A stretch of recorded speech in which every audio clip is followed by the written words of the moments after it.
Dito pa ulit tayo sa ating sa binigay sa atin ng Panginoon, no? And good news. Sabi mo sa katabi mo, may good news ako. Yan. May good news tayo. No, nakita na tayo ng place. No, nakita na tayo ng place. And we will be there the next month. No, so you are all invited. Mag-invite pa kayo ng mga kaibigan natin, mga katrabaho nyo, and we will have feast on our new venue. No, maganda yung place, and I know that God is doing something in our midst. Talagang hindi tayo binibigo ng Panginoon. God is faithful, amen. Ganun tayong Panginoon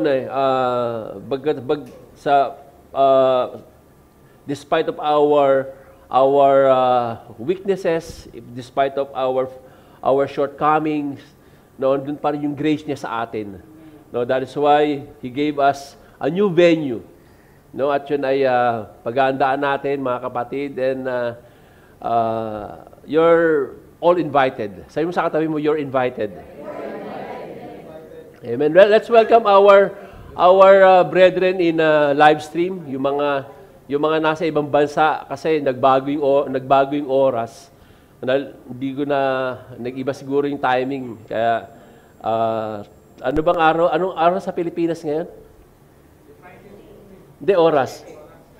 7. So we start at 7.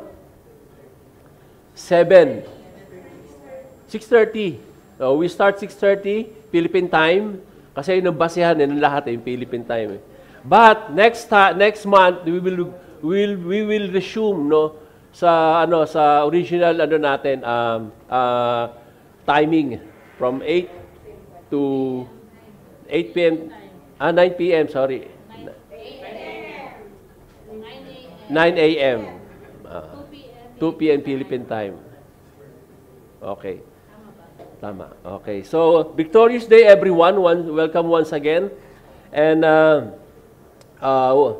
now we are on the 8th message of our series. Malapit na tayo. Isa na lang.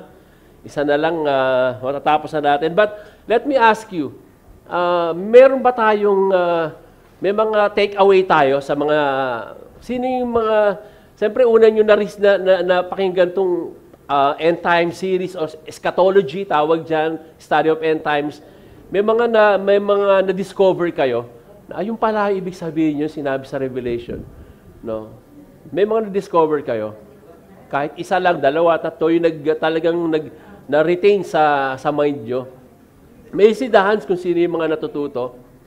Yan. 1, 2, 3, 4, 5, 6, 7, 8, Siyam. No. At least, majority. Okay, praise the Lord. Palakpakan natin ng Panginoon, may natutunan tayo. Kasi minsan, alam mo, we love to hear encouragement sa mga topic natin, no? But sometimes we have to dig, no, sa word ng Panginoon, because the Bible says that God doesn't want us to be ignorant, no, sa mga darating na mga panahon para wag tayo malinlang. So, we are in the message number 8 of our series, Living Ready, Understanding the Time Prophecies. Okay? And can I see the Bible? Can I see your Bible? Yan, pakita nyo. Yan ang mga talagang natutunan, no? Sabi nga, yung nag-aaral kami ng Bible Institute, maganda yung prayer ni Bishop Tim, sabi niya, do not replace your study with intimacy. Mahalaga yun eh. No, yes, nag-aaral tayo, but very important yung intimacy with God. Yung doon ka nakikipagniig sa Panginoon, doon siya kausap. Actually, ginagawa ko ito madalas every Thursday night. Alam naman kasama ko sa bahay na hindi pa ako tutulog mula kagabi. No? Kasi yung time na yun, yung time na talagang, yes, I study the Word of God, but then, the most important thing is the intimacy with God. Because pag walang intimacy, it's a head knowledge. Anytime you can forget all those lessons. But if you do it with heart, no, kasama mo ang Panginoon, the revelations, no, iba yun eh. No, the revelations from God, napaka-importante. So I would like to open your Bible in Revelations 19. Dalawa yan mga kapatid, but bear with us, we need to read this. At salamat sa napaunlakan ko na magbasa ng napakahabang scriptures na to. Revelation 19 and Revelation 20. And let me call Sister Marife for the reading of the scriptures. Yeah.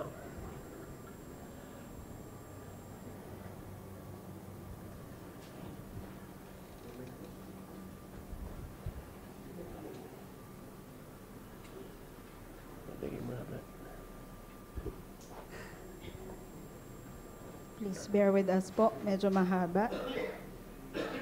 We're going to read in Revelations chapter 19, verse 11. And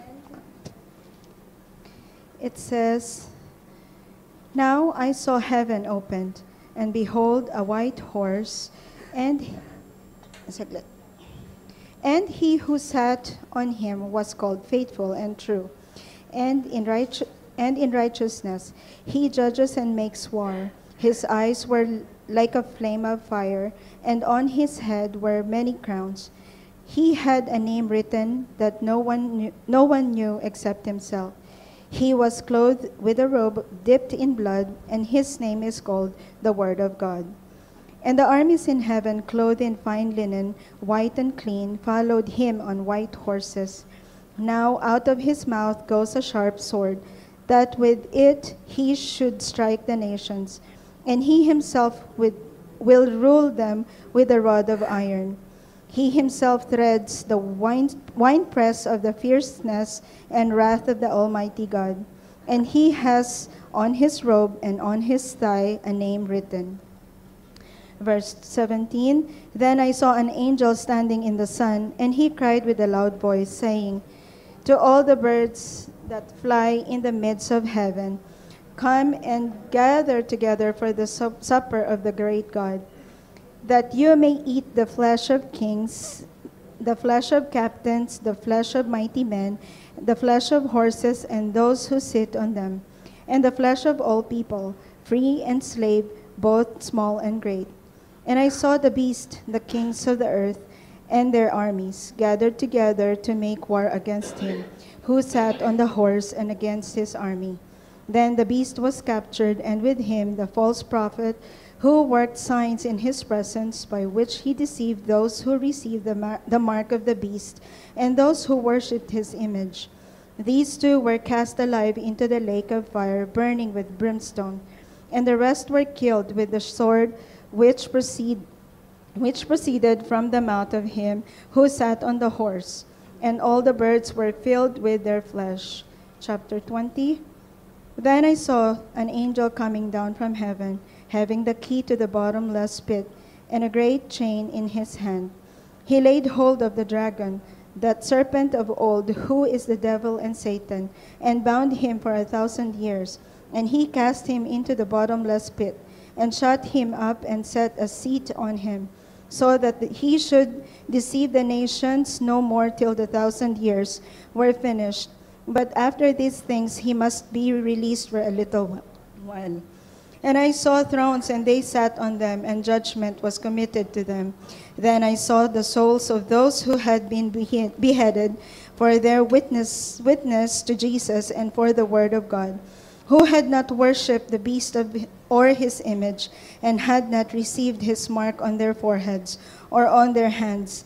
And they lived and reigned with Christ for 1,000 years.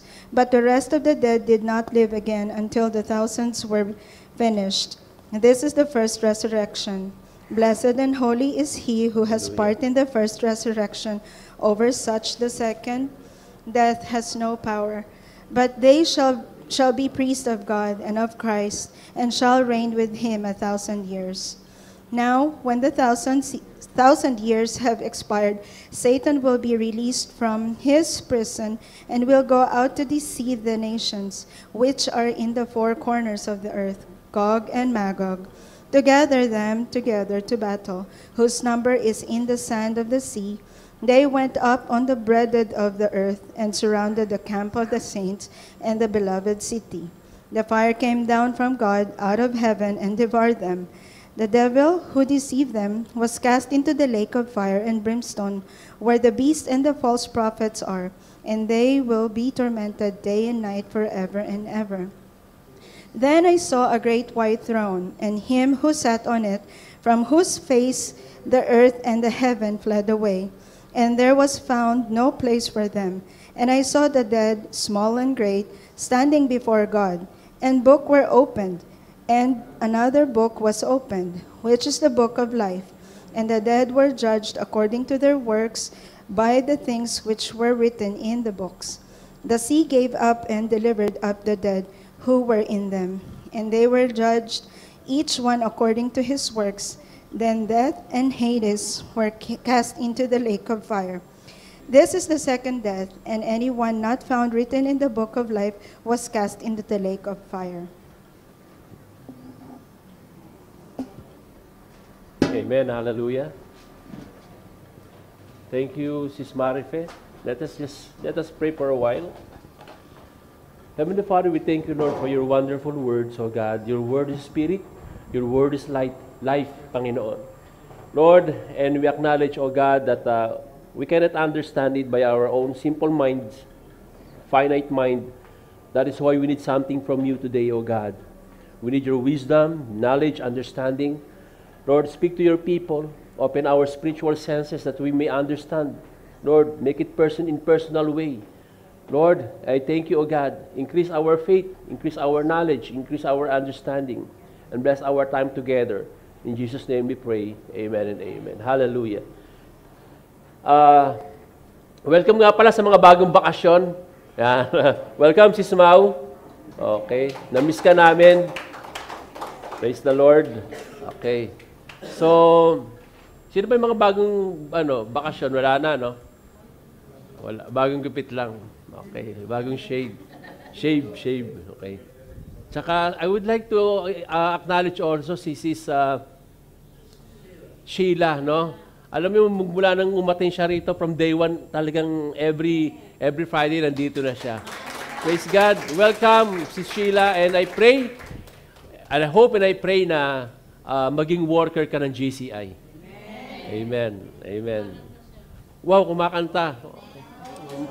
Wow, praise the Lord. Okay. Audition na. No? So, anyway, let's go back to our message. You know what? The Word knows about the first coming, right? We're going to talk about the second coming of Christ. The Word knows the first coming, no? And that is Christmas time. Right? No? And the Word is okay with that. Lahat ng tao sa mundo, kahit anong mga religion, they're okay with Christmas. Right? That's when we get our gifts. We receive gifts even if it's not your birthday. We like Christmas. Do you like Christmas? Sabi mo sa katabi mo, I like Christmas. At malapit na ang Pasko. Right? Okay. And the Word is knowledgeable of the fact that Jesus was born in a stable or in a manger in Bethlehem. No? People knows about the shepherds. People knows about the ano ba yung team natin dati na things surrounded the Christmas. Things surrounds Christmas. Ano yun? Yung people, they know about shepherds. They know about the angels making the announcement of His coming. The people knows about the Magi or the three wise men. O yun three wise men, hindi three kings ha. O, three wise men yun. Kasi sa ating lumang pananampalataya, three kings yun eh. So three wise men. Okay. And the Word is really comfortable with that baby Jesus. No? Kontento na kahit ano pang religion mo, they acknowledge that Jesus in a manger. Could you say manger? Manger. The problem, they don't want baby Jesus to grow up. Lumaki si Jesus Christ, no? Gusto niya nakilala niya si Jesus Christ na merong maliit lang, no? Kaya nga merong Santo Niño eh. Baby Jesus yun eh, di ba? Okay? So, the problem, they don't want Jesus to grow up. But the problem with Revelation 19, it shows us that Jesus, pag binasa natin dito, Jesus, you can see that Jesus you cannot control. We read about Jesus you cannot control. In this chapter shows us Jesus who no longer in the manger, who grows up and it demands our attention. It demands our submission. He's the King of kings and Lord of the lords. Listen to this. Say your neighbor, listen to this. Everybody, every day you can hear, you can find the headline, okay, you can read the headlines in the newspaper, on the newspaper. Pero sino ba nagbabasa pa ng newspaper dito? Wala na, no? But still, there's a newspaper, di ba? Arab Times dito. I don't know in the Philippines, but meron pa rin, you know? But I'm talking about the newspaper in this generation, the internet. Right? Ayun na yung pinaka-newspaper natin. The newspaper talking about yung traditional na newspaper, the headlines, pag tinignan mo, meaning ng headlines are short, attention-grabbing titles for news stories that summarize the main point. They are designed to catch the reader's eye and encourage them to engage further with the story. Okay, pag nakita natin yung headlines, di ba? Pag catchy yung title, di ba mapapabili tayo nung meron pang dyaryo? Even now in our internet, pag nakita natin yung mga headlines, may encourage tayo. And last week, ito yung mga nasa headlines natin pagdating sa Pilipinas.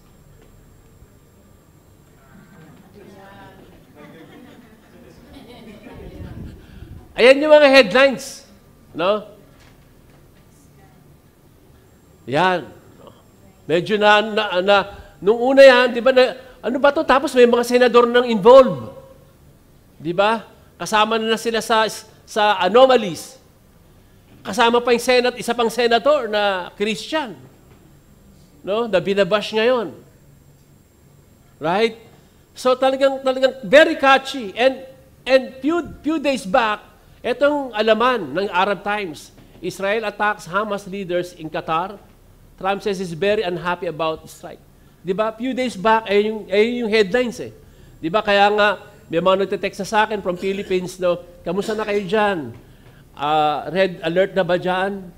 Sabi ko, wala naman, business as usual. No? Wala namang binigay na, there's no instructions from the company or from the government. Right? So, yun yung makakapukaw o makaka-catch ng our attentions. But if tomorrow or after tomorrow, we receive this kind of news, Jesus Christ returns. Wow, parang Batman Returns lang ba yan? Jesus Christ returns. And He is coming back. Sabi mo sa katabi mo, He's coming back. And this is the biggest event ever. Pag samasamahin mo na yung mga event na nangyari in the past, the COVID, the war, it's nothing. Because this is the biggest event ever. And this is a question. This is the question, are you ready for the King's return? Can you ask your neighbor, are you ready for the King's return? As we go on this study of the end times, we believers are not just looking or waiting for the second coming of Christ. Hindi lang tayo tingnan natin, nag-aabang, no? Sa pagdating ng we believe on that, right? But we are looking for the blessed hope. We're looking for the blessed hope. And the glorious appearing of our great God and Savior Jesus Christ. No, yun yung makita natin siya face to face, no? Andun na yung rapture, no? I don't want to conclude this, pero ayun muna yung una rapture, no? Then after that, magkakaroon ng 7-year tribulation. And on that half of that year, no, maraming mangyayari the first half and the second half, andun lalabas ang Antichrist, no? And that's, balik na lang kayo sa next, sa Friday. Ayoko na ituloy. No? Ayoko ituloy. So, let's go to introduction. When the sky opens. Could you say when the sky opens? No, a day is coming when the headlines will be silenced by a trumpet. Yung mga headlines na yan, mawawala yan. It will be silenced by a trumpet. No, kung paano natin maririnig yun, yung trumpet na yun, I don't know. I don't know kung paano natin maririnig yun. The sky will open not for warplanes, but for a white horse. Di ba nabasa natin kanina, the white horse. Okay? Not for a politician, but for the Prince of Peace. And as the world continues in dramatic conflict, actually, dating ang Panginoon nandun pa rin tayo sa problema ng mundo na yon. Conflict, confusion, crisis.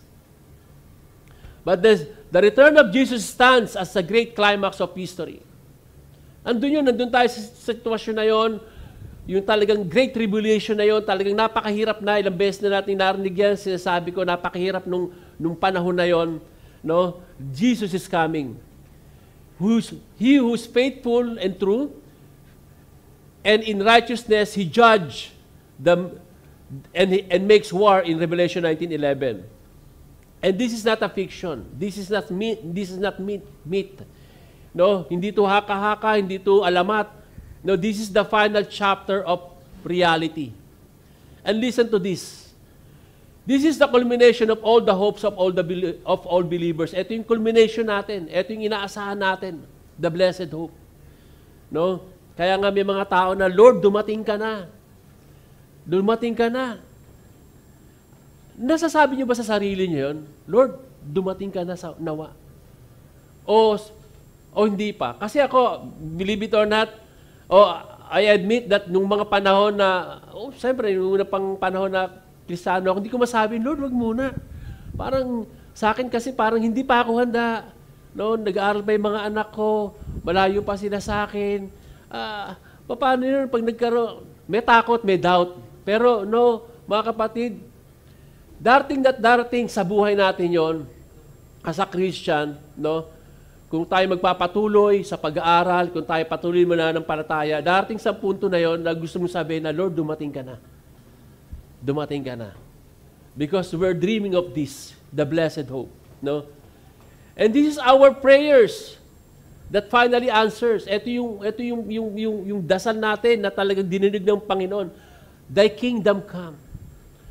Thy will be done on earth. As it is in heaven. Because He will bring His kingdom to earth. Do you believe on that? Mamaya pag-usapan natin. He will bring His kingdom on earth. Last Wednesday, ako at si Minister Hans, nag-date kami. No? Hindi ko alam kung alam to ni Mau, pero alam na to ni Gay. Nag-date kami. No? Kumain kami sa Texas Roadhouse kasi may pinag-usapan kami. No? And yung isang crew, yung nag-serve sa amin, she's from Nepal, no? So tinanong ko siya, I don't know kung paano yung napunta doon. Do you believe in second coming? She said, yes, I believe in Jesus is coming back. Ah, really? So what are you doing? Alam niya lang, no, na darating ang Panginoon, no? Pero kasi hindi siya Kristiyano, no? They're just aware of that. What I mean to say is, hindi lang tayo mga believer ang alam na darating ang Panginoon. No, even the other religion, they believe, even the Islam, they believe that Jesus Christ is coming back. But for another reason. No, for another reason. Not a king, not a conqueror, no, not as a God, no. Iba-ibang dahilan. So, there are no global statistics on number of people who believes in this second coming, no. But the data of United States suggests that the percentage varies significantly by demographic and location. Though it's not majority belief, overall, 2010, sabi rito, yung majority, 41% of Americans expected Jesus to return by 2050. 2050. Ilan taon na ako nun? 2050. 50 years old. No? And with much higher belief among white evangelical Christian, 58%, compared to Catholic, 32%. So, what I mean to say is, marami talaga, even other religion, alam nila na darating ang Panginoon, but they don't care. They don't know. No? What is the real essence, what is the real meaning, akala na darating na eh, na ganun lang eh. No? Quote, the second coming of Christ is not a date on the calendar. It is the destiny of the world. Akala lang for them, it's just a date na darating ganito, pero it is the destiny of the world. Ito yung mangyayari sa mundo. And the question is, are you ready for the King's return? So, tanong mo ulit sa katabi mo, are you ready for the King's return? So the backdrop of our message, no, A Tale of Two Kingdoms. Alam mo, pag nagbasa kasi ng Revelations, may link kasi siya eh. Di ba? Yung mga pinag-aralan natin, kailangan mong basahin to para malink doon. Dadaanan lang naman natin to, no? For us to be aware. No, yung book of chapter 17 and 18, magka-link sila, connected dyan. No? Kaya, to appreciate more the chapter 19 and 20, kailangan mo talaga siyang basahin. No, I encourage you to read that, pero for the sake of time, no, bibigyan na papasadahan lang natin because we cannot get it in one teaching, in one sitting. No, this is not the main point. No, otherwise we will not finish it. No, so we don't have enough time for that. So we need to know the background of chapter 17 and 18. Ito yon, no? The city of rebellion, yung Babylon, Jerusalem, the city of kings, the harlot or prostitute, symbol of spiritual compromise, the bride, alam naman natin, sino yung bride, no? The church, symbol of redeemed church, no? Okay. Many believes, no? Or let me start this way, you know. 17 and 18 is about Babylon. Alam niyo yung Babylon? Babylon is modern day. Nasaan ang Babylon? Iraq. Okay. Modern day Iraq, nandun yung Babylon. Okay? So, there are debates whether those in these chapters are literal. Alam niyo naman, di ba, napag-aral natin mga symbolism, di ba? So there are debates na baka sabi nila ano lang yan, mga symbol lang yan or picture or image, no?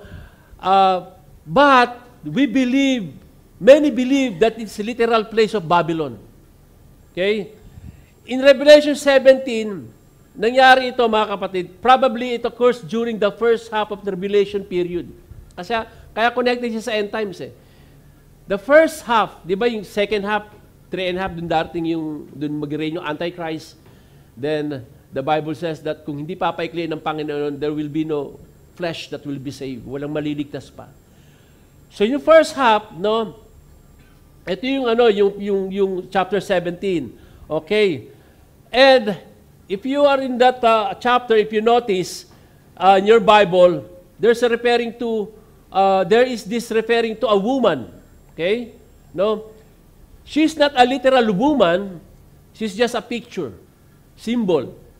And she refers as a harlot or prostitute. No? And in sa verse 5, may kita pa nga natin yan, di ba? The big letter, bold letters in verse 5, Mystery Babylon, the great mothers of harlot, and of the abomination of the earth. So, isa-summarize lang natin, this woman of Revelation 17 presents false world religion that rises on the book of Antichrist, no? Which seduces the nation.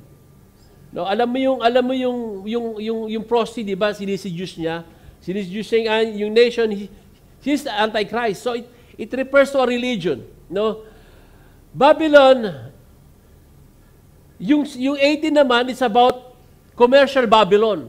So 17 spiritual Babylon, yung 18 commercial Babylon. Kasi yung spiritual Babylon ay tinatawag na yung magkakaroon ng one world religion. Di ba? Narinig na natin yan, di ba? One world religion. Di ba narinig na natin yan ngayon? No? Yung chapter 18 is about commercial Babylon. It's a political economic system na magiging sentro sila noon. Babylon in his glory days who was considered 7 wonders of the ancient world. Alam mo yung hanging garden ng Babylon? It's a beautiful city. The city of Babylon was considered as impenetrable. No? Ibig sabihin, hindi siya napapasok. Kasi ganun yung mga city dati. Kung mapupunta kayo dyan sa Gate Mall, di ba, dito sa Pintas ba to o Igayla? Ganyan ng mga city dati, ganyan yan. No, paligid sila ng concrete, no, may pader. So, there was a 35 stories height. Kapag 35 stories height, meron kang ganun, talagang matindi na yon. Hindi naman kasi modern yung ngayon, modern matataas na. 35 stories height, no, parang 35 floors. So, mataas siya. So, hindi siya madaling girahin. So,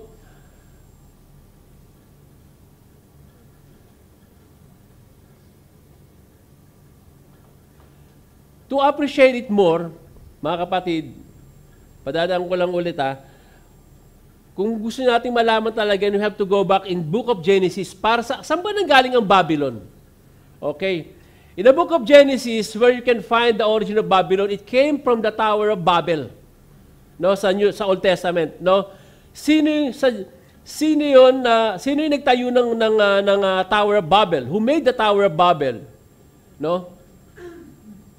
It was Nimrod. Who's Nimrod? The great son of Noah. Okay? Pag binasa mo sa Bible, si Nimrod napaka-mighty, no? Talagang it's a picture of pag nakita mo matikas, no? A man of God, but no. Do you know that his name means rebellious one? Yung Nimrod, the rebellious one. He was rebellious against God. If we're going deeper, no, in studying the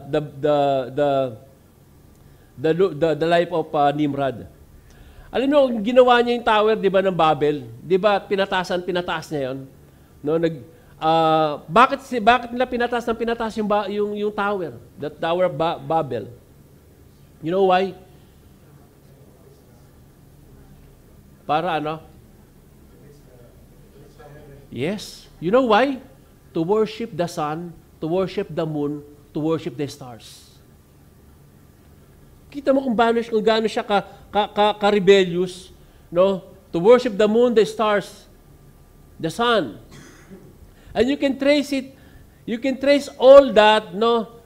All that occult worship and astrological worship to Babylon. Doon nagsimula yung mga pagsamba na yan sa kanila. This is where it started. The occult started in Babel. No? In other words, Babylon is a city of rebellion. It was a birthplace of false religion, no? And it will be the death place of the false religion. In verse 1, no, pag tinignan niyo sa book of chapter 17, it talks about the false religion, one world religion, I should say. Babylon is the birthplace of the false religion, and it will be the death place of false religion. Sa verse 2, it refers to false world religion. It says that the great harlot, verse 1 pa rin yan, great harlot sits in many waters. Many waters, a figurative speech meaning multitudes. She sits, meaning she sits in all humanity. This is false religion. It has a global influence. You know naman mga religion, di ba? May global influence yan. So in verse 2, it drank the wine of fornication. It speaks of spiritual adultery. Again, it's false religion. In verse 3, it says, sits on a scarlet beast. Ano yun? Nakasakay siya sa scarlet beast. It means that she rode to prominence with Antichrist. Kasama niya yung Antichrist. Because he is the beast. In verse 4, she is adorned with gold and precious stone and pearls. All this symbolism tells us that this word, religion, will be associated with wealth and royalty. And some believe that is, pag pinag-usapan kasing wealth and royalty about religion, ano yung naisip natin? Some believe that is a Roman Catholic. Maybe the Pope, di ba? We talk about, di ba, the last, yung mga nakaraang message natin, who is this Antichrist? Marami silang sinabi. Their opinion, no, kung sino yung Antichrist. One of them is Pope. Right? They talk about this, no, they believe this is Roman Catholic. But there are debates, no, about that. But I believe that it is bigger than Roman Catholic. Bigger than Roman Catholic Church. Pagdating na natin, nung panahon na yun, makikita natin. In verse 6, this false religion promote violence with the saints. So it talks about religion also. And if we go to chapter 18, it talks about the commercial Babylon, sabi ko nga kanina. It's political economic system na magiging center during that 7 years tribulation. And it talks, in chapter 8, it talks about the fall of Babylon. Ito yung kahinatnan ng Babylon pag binasa niyo yung chapter 18. No? So ang Babylon, the city of rebellion, in contrast, no, sa pag-uusapan natin 19 and 20. In contrast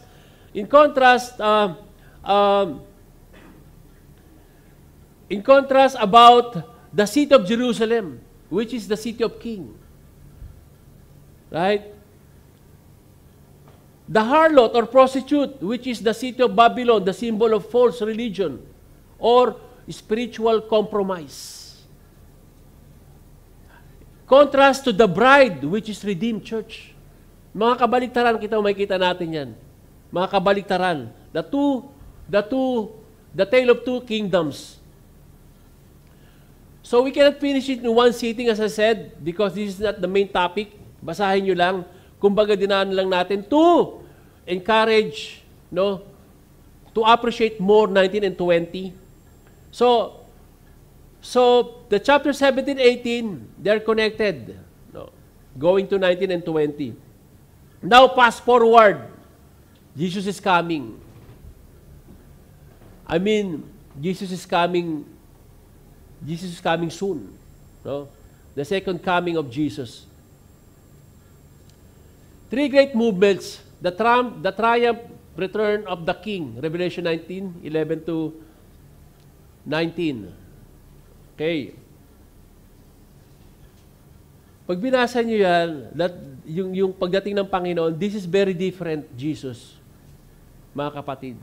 This is very different Jesus. If you read in the Matthew, Mark, Luke, and John, this is very different. No? This is a warrior Jesus.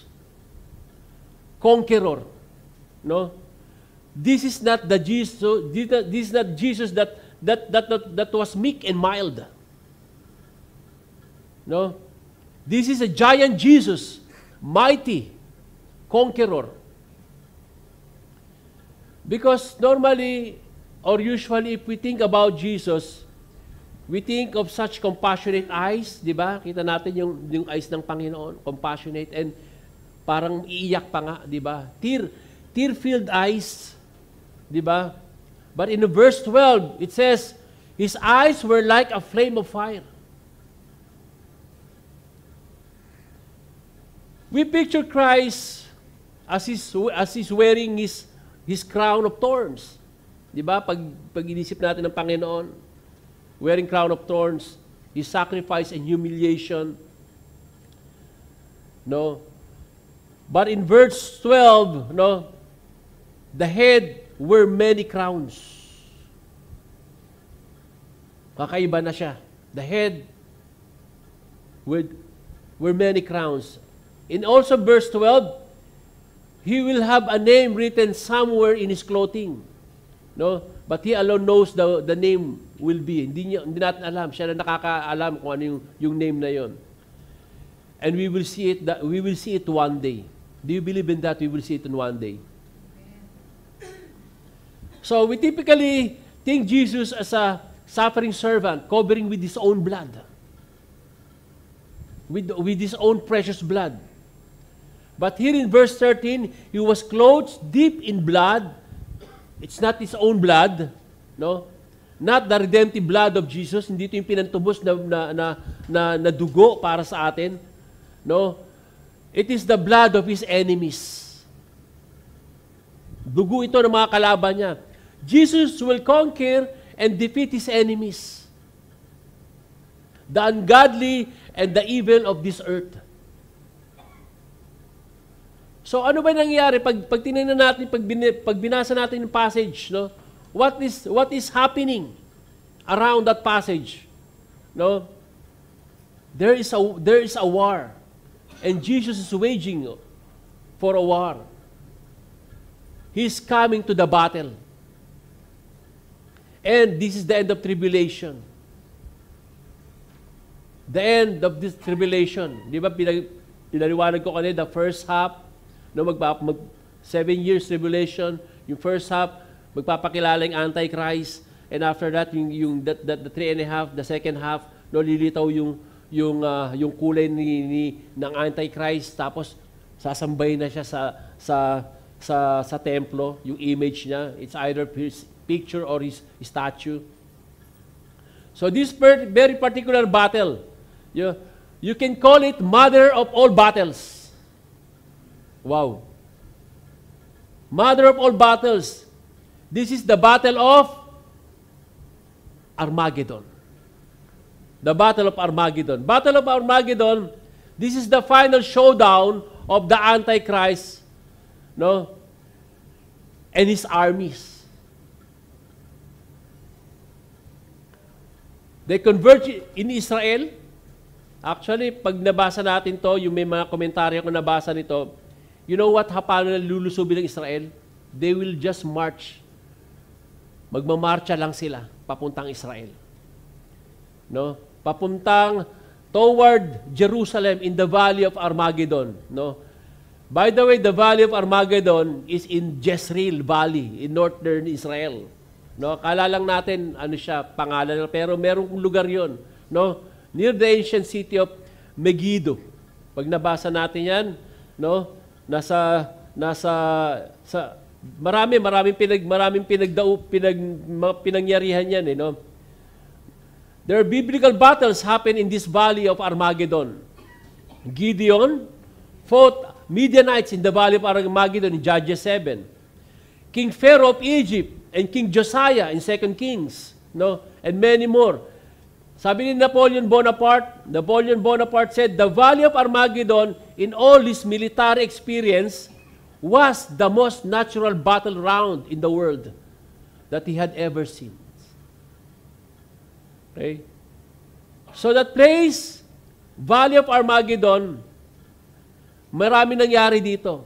And even the modern times, marami nangyaring gera rito sa Valley of Armageddon. And listen to this, tell your neighbor, listen to this. And we will see another battle in the future. We will see another battle in the future. No? But listen to this, mga kapatid. No? When we think about the battle, pag naisip natin ng gera, no? Parang, alam mo, yung tatagal na siya ng ilang araw, no? May masasaktan sa kabila, may masasaktan sa kabila. We think that Jesus and his armies of angel, merong magkakaroon ng casualties, masasaktan si Jesus. Wow. Walang ganon. Sabi mo sa katabi mo, walang ganon. This is wipe out, mga kapatid. Wipe out. This is wipe out. He will destroy these enemies. He will wipe out them. No? Jesus Christ will be the slaughtering Word of God.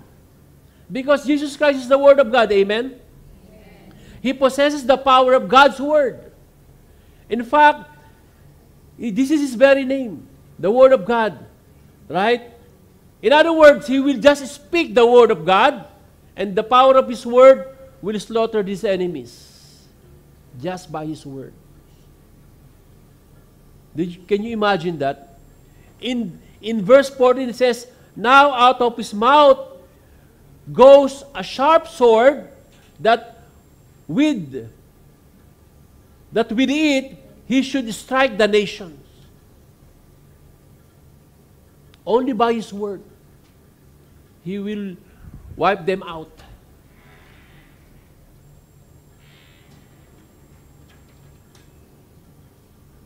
In Isaiah 63, it says, I crushed them in my anger. I was angry as I stepped on them, and their lifeblood is on my clothing, and all my clothing is red. No? Isaiah prophesied that. No? And in verse 16, if we continue that chapter 19, Jesus Christ will be the King of Kings and the Lord of the Lords, a sovereign Lord of the universe. But listen to this. No one exists except by His will, and no one shall be allowed to be citizen in His kingdom without His approval, because He's the Lord of the Lords and King of Kings. When He comes a conqueror, He will destroy all those who have not acknowledged His sovereignty as a Lord here on earth. Kaya nga, mga kapatid, minsan naiinggit tayo sa mga tao dyan sa labas, naiinggit tayo dun sa mga taga rito, why they have this kind of life, easy life, no? Huwag kayo maiinggit, no? Dahil, kung darating ang Panginoon sa panahon natin, kawawa sila, mga kapatid. Because Jesus will come as a conqueror. He will destroy all those who have not acknowledged His sovereignty. And listen to this. Sabi mo sa katabi mo, listen to this. And those who do not serve Him and worship Him. Did you hear that? Could you ask your neighbor, did you hear that? Ito illustration. Imagine a courtroom where the judge rises, robes flowing, dumating yung judge, no? Kita natin mas yung suot niya. Gavel in hand, and yung malit na parang martilyo, no? No longer delaying justice, Christ returns not to negotiate but to reign. Wala nang negosasyon, kagaya ng mga nangyayari sa Senado. Wala nang state witness. Inside, He does not return as a baby in a manger, but a warrior king. The defeat of the beast. Listen to this. Going back to verse 9, it says, then He said to me, write, blessed are those who are called to the marriage supper of the Lamb. Marriage supper of the Lamb. Ano may supper? Hapunan, right? Ito yung banal na hapunan. And we know that we are the church, no, tayo ikakasal sa Panginoon. And there will be a great feast in heaven. There will be supper or piging o ano matatawag mo doon. There will be, ito yung the party of all parties. Okay? There will be a great supper. But in 17 and 18, sabi doon, wala ta dyan, 17 and 18, no? Sabi rito, then I saw an angel standing in the sun and cried with a loud voice, saying to all birds that fly in the midst of heaven, come and gather together for the supper of the great God, that you may eat the flesh of kings. Iba naman yung kinain nito. Flesh of kings, the flesh of captains, the flesh of mighty men, the flesh of horses, of those sit on them, and the flesh of all people, free and slave, both small and great. Meaning the angels inviting the vulture, the birds, have supper with the bodies of the soldiers. No, yung mga patay. After the Battle of Armageddon. I like the First Supper, right? Mas gusto ko yung unang hapunan, no? And I want to be there. Could you ask your neighbor, do you want to be there? Then when we read the verse 19 down to 23, we can see God's final judgment on the three countries. The three counterfeit trinity. Okay? The Antichrist, Satan, and the false prophet. Pag binasa na natin 19 to 23, kasi may counterfeit ang Trinity. Di ba? Di ba? The Father, Son, and the Holy Spirit. Ito naman, the Antichrist, Satan, and false prophet. The Antichrist and false prophet, ito mangyayari, no? Move forward tayo. They're captured. Yung Antichrist at ang false prophet, they're captured and thrown alive into the lake of fire. Okay? Yung dalawa na yon. Okay. So Jesus coming back at the end of tribulation during the battle known as the Battle of Armageddon. This is the final battle of the human history. Ngayon si Satan, ano ginawa kay Satan? No? Pag binasa yun dyan, si Satan, dinala siya sa pinaka malalim na hukay. No? Kinulong siya for 1,000 years. What is inside here? Evil may seem strong, but it's certain. May katapusan siya. Tandaan natin yan. May katapusan din ang dyablo, mga kapatid. Jesus delayed is not justice denied. God justice is coming. Parating ang Panginoon. Kaya kung meron mga nakakaranas kayo ng mga injustice, no, sa buhay nyo, sa government, sa trabaho, kung kaninong tao, no, justice delayed is not justice denied. God justice coming. Application, don't follow the beast of culture, follow the lamb. No? Why lamb? Ba't ginamit ito lamb, not the king? Because he's coming as a conqueror, king. No? Yes, both are referring to Jesus Christ, the lamb and the king. But remember when we first came to Jesus, he was a lamb. Right? He was a lamb. No? The lamb who was slain. No, for the forgiveness of sin of the world. He was the lamb. But on the second coming, he's coming as a king. Hari na siya. As a warrior. As a conqueror. And he will destroy. He will judge the ungodly and the evil.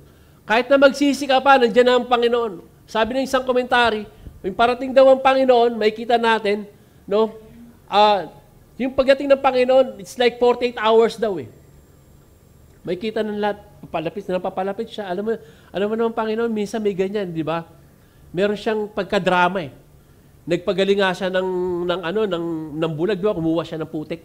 No? Dinuruan niya, tapos nilagay niya. May gano'n ng Panginoon eh. No? Gumaling. Pwede nila sabihin, be healed. Pero may gano'n ng Panginoon. So sabi ng komentary, papalapit daw po, within 48 hours may kita. Kaya siguro yung mga tao na yun, kahit magsisipa sila, huli na eh. Andun na yung Panginoon eh. He's coming as a king, not a redeemer. Right? So the reign and the final judgment, Revelation 20 verse 1 to 3. Okay. The Antichrist and the false prophet, tinapon sa lake, sabi ko kanina, di ba? Sa lake of fire. But Satan the devil, ang sabi dyan, the angel coming down from heaven, having the key to the bottomless pit, yung ilaliman, and great chain on his hand, he laid hold the dragon, that serpent of old, who is devil and Satan, bound him for 1,000 years, so he cannot deceive. No? Hindi na siya maapanloko. No? But, he will be released after 1,000 years. But for a while, panandalian lang. Right? Papalayan siya after ng 1,000 years. So, pagdating ng Panginoon, He will reign in this world. And there will be a peace, mga kapatid. There will be a peace na wala ng Brad?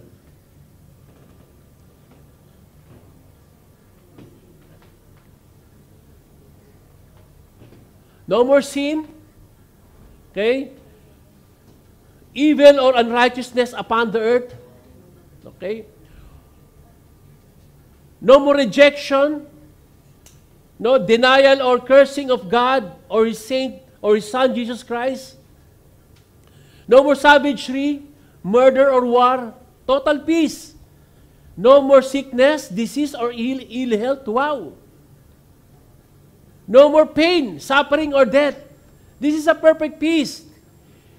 At ito yung pinagpipray natin, sinabi ko kanina, di ba? Let your kingdom come and let your will be done on earth. This is what we prayed for many times. No? The kingdom of God is coming to earth, mga kapatid. The earth is going to be like a garden of Eden.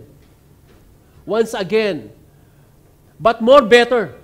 Far better. You know why? Because Jesus Christ Himself is going to rule and govern the affairs of the world. Magkakaroon ng gobyerno pa rin, mga kapatid. He will be the ruler. No? Ito yung famous verse natin. Paano? For unto us a child is born, unto us a son is given, and the government will be upon His shoulder. Right? Ito yun. Jesus is coming back to earth in power and glory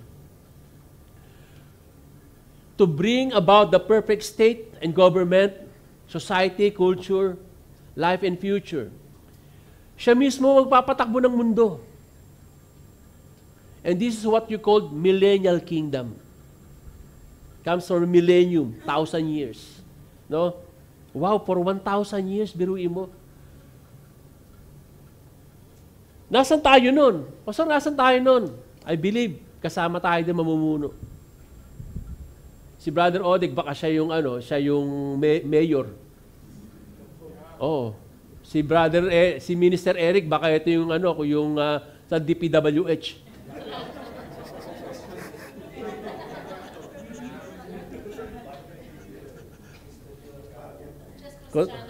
Kasi iba na yon, Brad. Kristiyano na tayo nun. Kristiyano.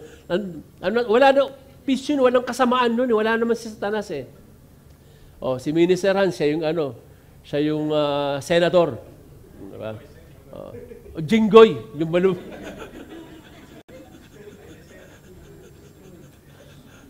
Diba? Pero malinis na. Wala nang katiwalian. Tayo magpapatakbo nun eh. Diba? You know what? That even animals, they can interact with people. Kita siya, nababasa nyo ba? Tingnan nyo kung gaano kabait yung mga hayop. The wolf will live with the lamb. Magkasama sila, yung wolf tsaka yung tupa.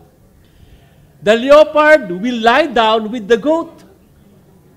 The calf and the lion and the yearling together. And a little child will lead them. Wow, kasama niya yung mga bata, mga lion. The cow will feed the bear. Their young will lie down together.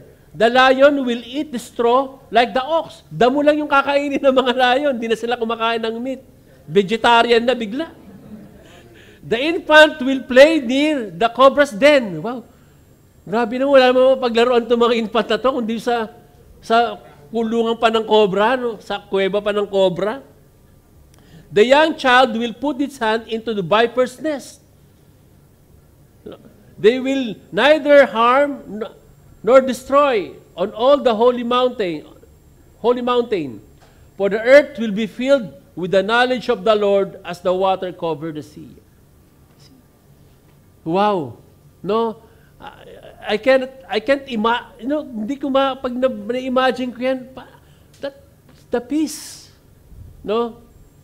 It describes how peaceful the earth, like a paradise. No? And going down from verse 4 to 6, Revelation 4 to 6, a future event will be where believers who have been martyred, yung mga naging martyred, or remained faithful to Jesus will be raised to life and reign with Christ for 1,000 years. These resurrected believers will rule with Christ, sharing in His authority and enjoying a life of blessedness. Okay. So, And 7 to 10, after 1,000 years, sabi rito, Satan will be released. And again, he will deceive, but for a while. Makapanloko pa rin siya, but for a while. And finally, he will cast into the lake of fire and brimstone. And the beast and the false prophets are, and they will be tormented day and night. Makasama niya na yon. No? And the books were opened, and another book was opened, which is the book of life. So this is the final court. No bribe, no delays, no appeal. Wala nang kaguluhan. Kaya walang kaguluhan sa Senado at sa Kongreso. No? Only two outcomes, eternal life, eternal judgment.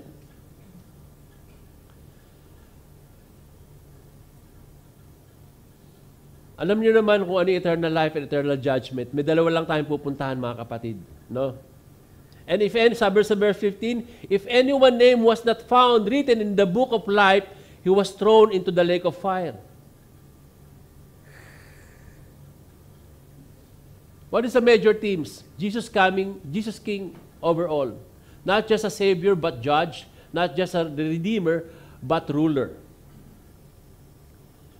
And if you notice some of his names, no, he is called the Lamb in verse 9. He is called the Word of God in verse 13. He is called Faithful and True in verse 11. In verse 16, the great title, he is on his robe and his tie, a name written on it, King of Kings and Lord of the Lords. He came first as Savior, mga kapatid. But He's not coming as Savior on the second time. As I said, huli na ang lahat. Right? He's coming on the second time as a judge. He came to save and still inviting us to be saved. There's still time. But on the second coming, the second time, He's not a lamb anymore. He is a tribe, He's just a lion, tribe of Judah. The one who has the authority. No? Kaya mga kapatid, share the gospel to your parents. No? Alam mo, merong isang kwento, no? Nung bago pa lang ako, merong isang prodigal, no? Na lagi siyang nagkakasala, no? Gagawa siya ng kalokohan, no? Magbabandalism sila nung mga barkada niya, basta gagawa sila ng kalokohan, no? Mahuhuli sila ng pulis. Pero meron siyang attorney. May attorney siya na tagapagtanggol niya. Yung attorney na yon, mapapalaya siya, no? Pagkatanggol siya ng attorney, mapapalaya siya, okay. Then the next time around, ganoon naman. Ganoon ang gagawin niya. Magnanakaw sila, o anong gagawin nila. Lumaki na yung ano niya, yung mga naging kaso niya, naging murderer na siya. Tapos, pagtatanggol siya nung attorney na yon. Pagtatanggol siya, no, papalaya siya. Dumating isang araw, nagunuling pa sa pagkakasala niya. Nag-murder, then nagnakaw siya. Tapos, pagdating niya sa korte, hindi na yung attorney, iba na yung attorney niya. Yung attorney niya naging judge na. Judge na yung attorney, dati niyang attorney. Sabi nung attorney, alam mo yung judge, yung hatol sa kanya, habang buhay. Habang buhay ka makukulong. Walang laya, walang bail.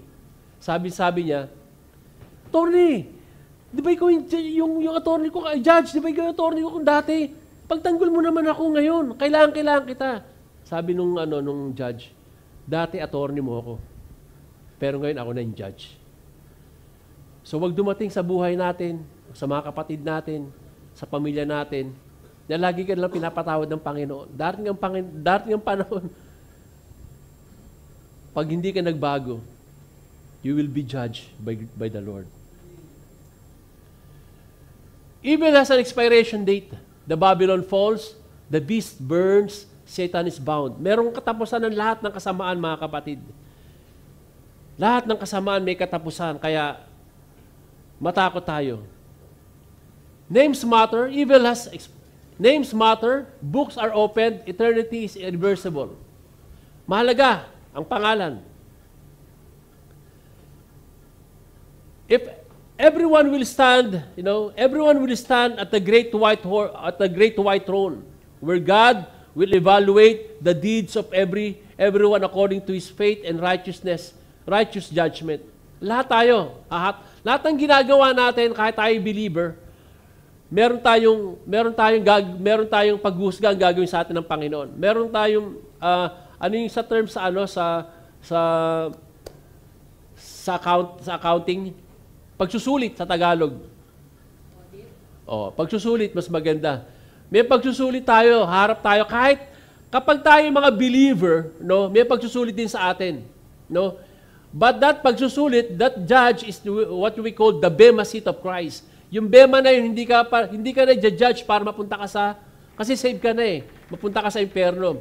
That bema seat of Christ, He will judge us for rewards. Hallelujah. May mga rewards tayo.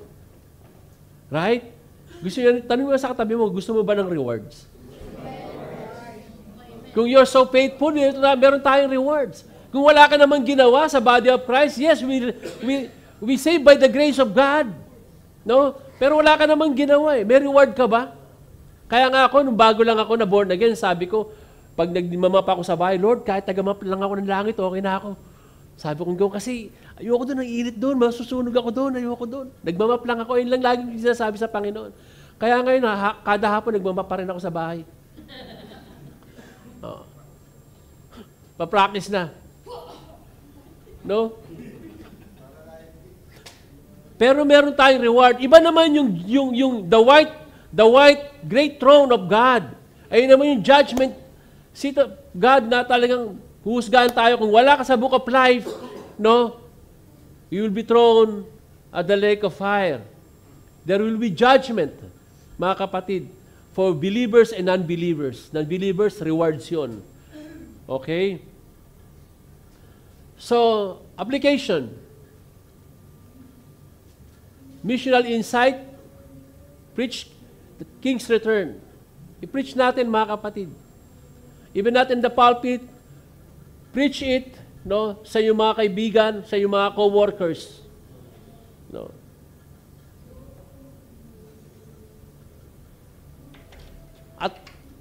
Attitudinal alignment. Attitude alignment na lang. Don't live like this. Don't live like this word is forever. Walang forever talaga, mga kapatid. Welcome po, kapatid. Welcome. Upo po kayo. Don't live like this world is forever. Wag mo sabihin forever na tayo rito. Walang ganun. Sabi mo sa tayo mo, walang ganun. Ang forever lang yung word ng Panginoon. Even us, in relationship natin dito, I don't know, di ba yung mag-asawa, sabi sa Bible, sinong asawa ko sa langit? Wala kang asawa. Para lang kayong mga anghel doon. Pero siyempre, mas kilala mo pa rin yung asawa mo nasa langit,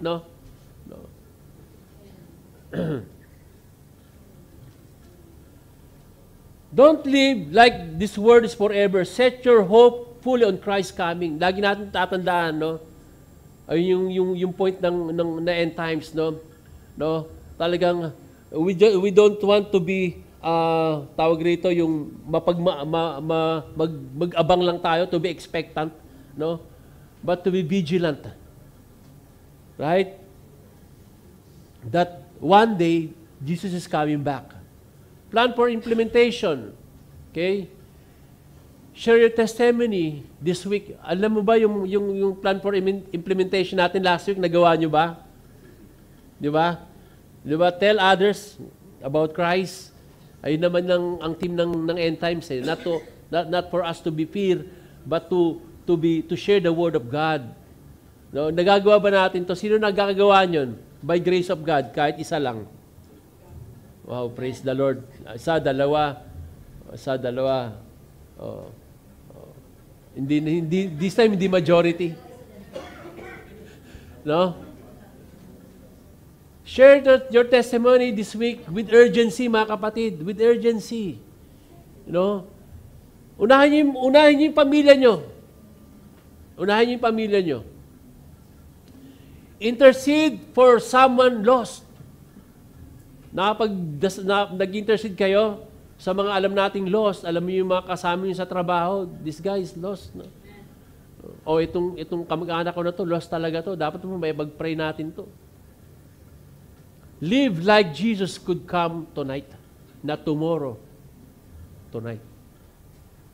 Sabi mo sa katabi mo, not tomorrow, but tonight. Di ba? Pag may darating na bisita sa inyo, di ba? Maglilinis kayo, no? Ang gagawin nyo lahat. Ewan ko, anong ginawang paglilinis nila Minister Hans kahapon. No? Doon yung dumating sila, may mga bisita eh. No? Kasi sa akin talaga, pag merong mabisita, talaga naglilinis talaga ako, pinaghahandaan ko, bibili ko ng ulo ng lechon. No? Sa Pilipinas yun. Hindi naman dito eh. Conclusion. Ayan, masasaya na kayo. Conclusion na. Time is now. Sabi mo sa katabi mo, time is now. Ngayon na yung oras, mga kapatid. Huwag tayong patumpik-tumpik. No? One day, time will stop. There will be no more delay, no more appeals, no more second chances. Wala na, kapatid. Today is the day. No? Today is the day of salvation, sabi ng Panginoon. If you hear the word of God, do not harden your heart. So church, are you living ready? Dapat ba tayo nakahanda? Can I see the hands? Are you living ready? Yung sinasabi natin, are you living ready? Na kapag gumarap tayo sa Panginoon, Lord, I'm living ready. Anytime you can, no? Is your heart right with God? Tama ba yung puso natin sa Panginoon? Ibig sabihin yun, wala ka bang sama ng loob kung kanino man? Wala kang hatred? Wala kang may forgiveness ka? Wala kang pride? Wala kang mga, ang tawag rito, grudges? Di ba? Ayun yung ibig sabihin, the heart right with God. Are you leading others to Him? Gumagawa ka ba? Yung part mo ba? Make disciples of all nations, kahit na to share the gospel? Ginagawa mo ba yon? Na nag-aakay ka, no? Ng kakilala mo, kasama mo sa trabaho, nag-i-invite ka ba sa church? No? For them. Kasi di ba yung wise, sabi ng Proverbs, for you to be wise, is the meaning of wise. No? No? Bring more per people to righteousness. Magdala ka ng mga in other words, magdala ka ng mga tao, idali mo sa church, dali mo pakilala mo ang Panginoon. This is wise. Now, it's time to decide now. It's time to decide, mga kapatid. God is serious about it. No? Seryoso siya sa second coming. Do you want some of your relatives, hindi siya kasama pagdating doon? Do you want your kids? Do you want your children? Do you want your parents, no? Pag biglang nag-rapture na ngayon, may mga maiwan. Pag yung mga naiwan na yun, mga kapatid, sinasabi ko sa inyo, the 7 years of tribulation, that's something. Sabi di ba na pag-aralan natin, wala pang paghihirap na diranas ng mundo nung panahon na yun. At hindi dadanasin pa ng tao yung paghihirap na yun. Share the gospel to your wives, your spouses. Unahin niyo yung pamilya natin. Your friends, your auntie, your uncle na nagpaaral sa'yo, yung tita mo na nagpaaral sa'yo, nagbibigay sa'yo ng allowance. No? Or yung uncle mong kasama mo sa kalokohan. No? Oo, lalahanin mo rin siya. Sagipin mo siya sa pamagitan ng Panginoon. Share the gospel. Can we all rise up?